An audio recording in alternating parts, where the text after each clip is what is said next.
Hi, everybody. I'm Brittany Lewis with Forbes Breaking News. Joining me now is Congresswoman Marie Gluesenkamp Perez. Congresswoman, thank you so much for joining me. Thanks for having me, Brittany. You, along with a handful of Democrats, released a statement earlier this week that in part called for President Biden and Congress to, quote, bring order to the southern border. Can you talk about that for us? Yeah, it's great that we were able to pass the National Security Supplemental and get lethal aid to Ukraine to stop Putin's aggression, but we don't have national security without border security. And in rural communities like mine, we have seen just the real damage from fentanyl. People are dying. We have got to stop the cartels. We've got to stop the flow of fentanyl. We've got to have operational control of our southern border. People are dying. We can't afford to wait around for whatever political, favor people think they're going to get. My community is demanding action right now, and it's my responsibility to represent that. Let's talk about what your constituents are saying about this. Immigration and border security continue to be top issues facing Americans. It sounds like it's top issues facing the constituents in your district. What are they saying? Well, fentanyl is so corrosive to so many of the communities and neighborhoods I know. I mean, you don't really have to talk to very many people before you start hearing very personal stories about it. The other day I was dropping off some stuff at Goodwill, which is like a thrift store we have here, and within 5 minutes of being in a city, I saw somebody smoking fentanyl. I had my 16-year-old niece with me. I mean, no family wants to experience that. It is so corrosive, and it's time to act now. The president has existing authority, and Congress needs to act to empower some of his former authority that was taken away by the Supreme Court. People really like to position Trump as having designed a lot of these policies like Title 42 or Remain in Mexico. But if you look back, that is an existing authority. And we have got to give our border security agents the authority they need to keep our communities safe. But what do you want Congress and President Biden and the Biden administration in general to do right now? Well, Congress needs to act to, as I said, support President Biden reestablish the authority that existed under COVID to have processing in Mexico. But we also need to get things done as a body. I mean, so many Americans agree with us, the strong majority, and it is wild to me that you could see H.R. 3602 pass with a strong majority in Congress and still not become law. You've got, extremists using inside baseball to stop real progress, and American families are paying the price. You were one of the 5 Democrats to vote yes for H.R. 3602. Can you talk about that vote and what that meant? Yeah, so, and also previously I voted to create one of the highest levels of staffing for Border Patrol, and that became law. So we know that there's a real demand and a real need to support our agents, but we had seen so much partisan infighting and, candidly, a lot of politicians just fundraising off the crisis at the southern border. This is a humanitarian crisis. It's unconscionable to use it in that way as a football when so many families are suffering. And being able to come together to negotiate in good faith, that is what my community wants to see out of their elected representatives. To your point about immigration, border security being used as a political football, right now we are in an election year. Do you think there's going to be any meaningful legislation passed when it comes to the border between now and November? I mean, we've seen, extremists try to stop it, to try to get all the credit for themselves, for their party, for their team. That is morally wrong. And I've seen recently Speaker Johnson have some real courage of character in bringing forward legislation that he knows is the right thing to do. I'm hopeful that we'll come back into session and have that same spirit of courage to really start solving problems and regain operational control of the southern border. But I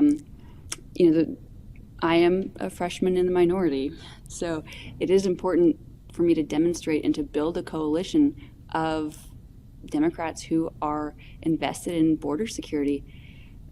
That's the work that I can do, committed to stay at the table and operate in faith.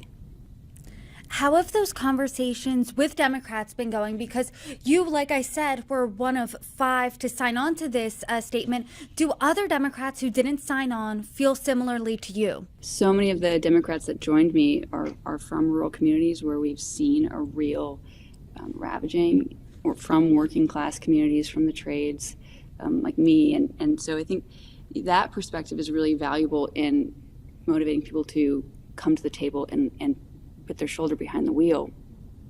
But we're also, many of us are from very agricultural economies, so we have to come to the table and support policies that would not harm our agricultural communities. Only 40% of the fresh fruits and vegetables we consume in America are imported. So anything that damages our farmers or our producers or leads to more consolidation is a non-starter for us. That said, Vicente Gonzalez, who was one of the leaders on this, he's from a border district. Like, he sees it all the time, and having conversations with him, having him talk with his colleagues on both sides of the aisle, this is how we get progress made. Has President Biden, the Biden administration, or other members of Congress responded at all to your statement? He hasn't responded to our statement. We saw him mention something about, we'll get to the border security later. That's not acceptable. We need action now. We need Congress to empower the president. We need the president to exercise his full authority to address the crisis now. Not later, not someday, now. I've had the opportunity, to talk to members of both sides of the aisle. Everyone has said there is a crisis at the southern border. Obviously, the solutions, how to fix it, really differ based on party. Where can you see yourself working across the aisle for a tangible solution? Well, things that are about support for nuanced solutions, and that's why it's important that we are staffing Border Patrol agents appropriately and giving them the budgets they need to make decisions on a up close level. Earlier this year, Donald Trump, as well as some House Republicans, were blamed for spiking that bipartisan border bill. Also, under the Biden administration, there have been record high border crossings. Since the Biden administration is in charge now, what do you think they're not getting right when it comes to border policy? Well, I think in many cases it's like waiting for the perfect solution and letting perfect be the enemy of good. There's this idea of sort of the invisible graveyard, or the idea that you're not seeing the full damage of inaction, and it's impossible to ignore in communities like mine. I talked about going to Goodwill, but similarly, just the levels of crime, the levels of theft, levels of, we see a lot of just abandoned RVs or folks that are just deep in addiction, and having the resources to get support and get out of that, and being able to stem the flow of fentanyl, curtail the power and just the money that a lot of these cartels are generating. This is things that demand action now. In my conversations with members of Congress, they have said every state is a border state. And this is obviously a national conversation. What do you think is missing from that national dialogue? I think it is important that members. I have sometimes felt like my colleagues might be sort of insulated and not seeing the impacts up close and personal. I have been in Congress for about a year and a half now, and one of the frustrating things I've seen is like when they can't actually pass legislation, or it's politically challenging to do that, they'll just get funding for a study, and they'll just study something to death and just get all this data.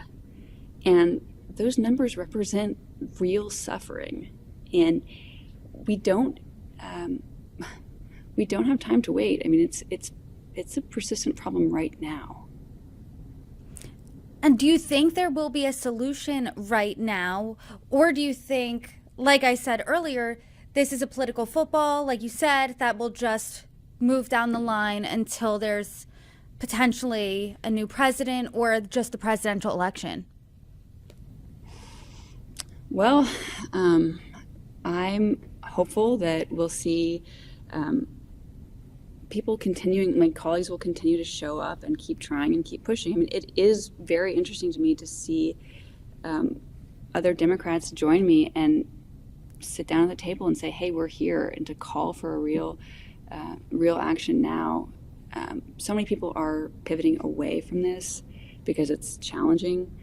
I think it is very interesting that you are now seeing other Democrats from communities like mine showing persistence, even when we're in the minority, to get legislation passed. In reporting that described this statement, you were described as a centrist Democrat. This group was described as a centrist Democrats. Do you think we could see more progressive Democrats joining this fight, joining your fight? Well, I hope so. I mean, our job is to try. And, I think that at times the sort of binary of left-right is sort of broken. I think that actually these issues are much more three-dimensional up close and in person. And so that is part of my work, is to make this real and tangible to my colleagues who might not have the same experience that I've seen. I own an auto repair and a machine shop with my husband. And so just seeing the poverty and the desperation that fentanyl brings to communities, we can't wait. And I don't think this needs to be a left versus right issue. I think what we need is incremental action to regain operational control. I mean, countries have a right and an obligation to have a secure border. That is not a novel concept. Congresswoman, I really appreciate the time today. I appreciate the conversation. You're welcome back anytime. Thank you so much, Brittany. I really appreciate your time here.